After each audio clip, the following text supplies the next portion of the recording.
The Los Angeles Unified School District's Office of Human Relations, Equity, and Diversity has set up an online LGBTQ plus club that is geared towards students from pre-K through fifth grade. Yes, you heard me correctly. This is an LGBTQ plus club targeting children as young as 4 years old.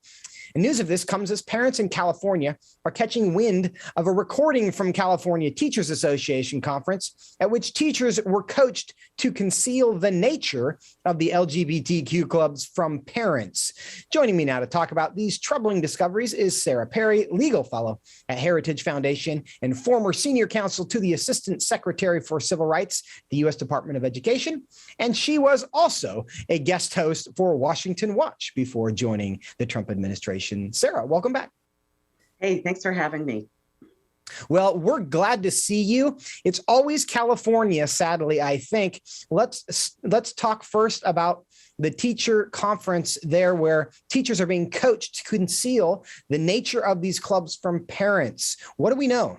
Well, this is an epidemic in American education. Unfortunately, what we're seeing is this diminution of parental rights in education. LA Unified School District was also caught lying about the fact that they were teaching critical race theory. But ultimately, this conference in which these teachers were told to conceal the nature of the club is because the club itself and the activities surrounding the club were actually so pernicious. There were inclusions of gender neutral pronouns. There was a video from Tinder on non-binary individuals.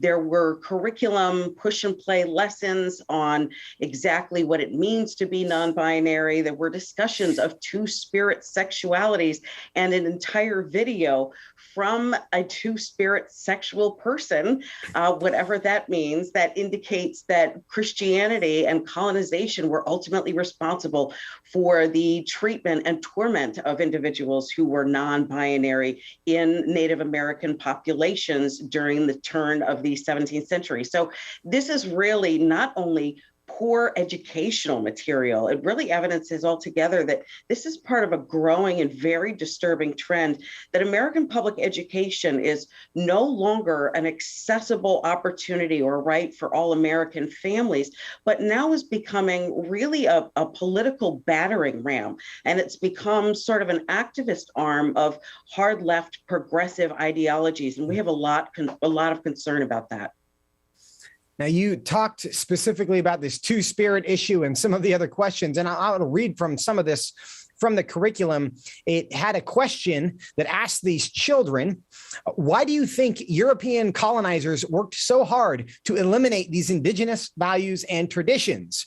And it also concluded that particular lesson by telling students that the two-spirit tradition is resilient and precious, and that it has survived centuries of colonial violence and prejudice. Again, given the age of the children that we're talking about here, 4 years old to fifth grade, those are kind of heavy topics, aren't they?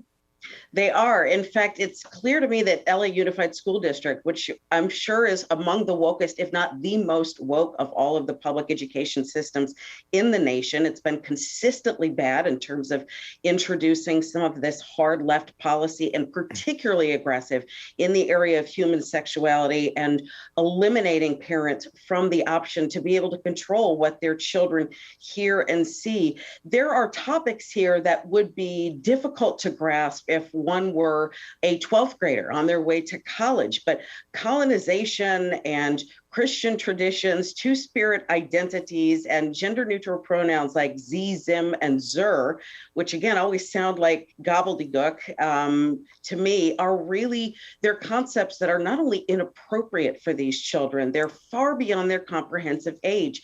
I would not think to introduce human biology to a child who is as young as 4 all the way up to 11 or 12. I think it is inappropriate in terms of where these kids are at developmentally, but it evidences that LA Unified is not interested in educating their students. They're interested in indoctrinating their students, and that's something very different. And let's talk about that difference, because it does seem strange that they would be introducing these topics that most of us have lived our entire lives somewhat blissfully unaware of, things like two-spirit, and we don't feel like that's harmed us. Why do they feel like it's a priority to introduce these concepts to 4-year-olds now?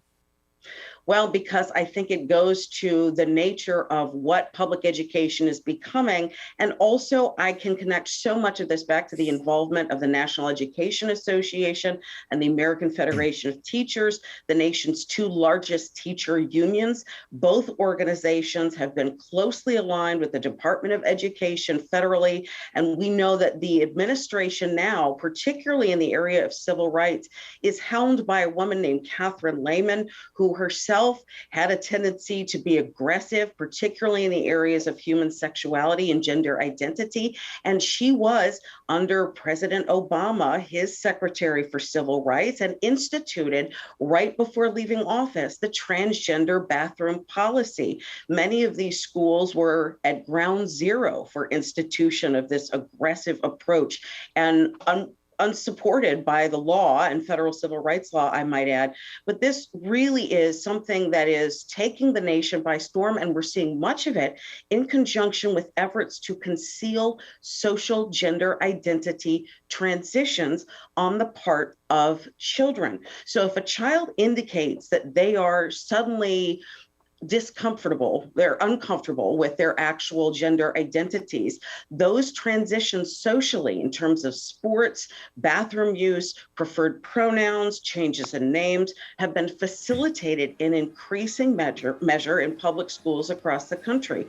The Wisconsin Institute for Law and Liberty has brought two of those lawsuits on behalf of two sets of parents in two different school districts, who were in fact surprised to learn that their children identified completely differently at school and that they had been walked through the process by teachers. So there is an activist element to this that is ultimately not only completely misguided, but it does the entire notion of public education and American excellence really a disservice. Our international placement scores are horrible. We are out of time, unfortunately, but I agree that the effort to cut parents out of this whole process may be one of the worst parts of all of it. Thank you so much for your time today and being with us.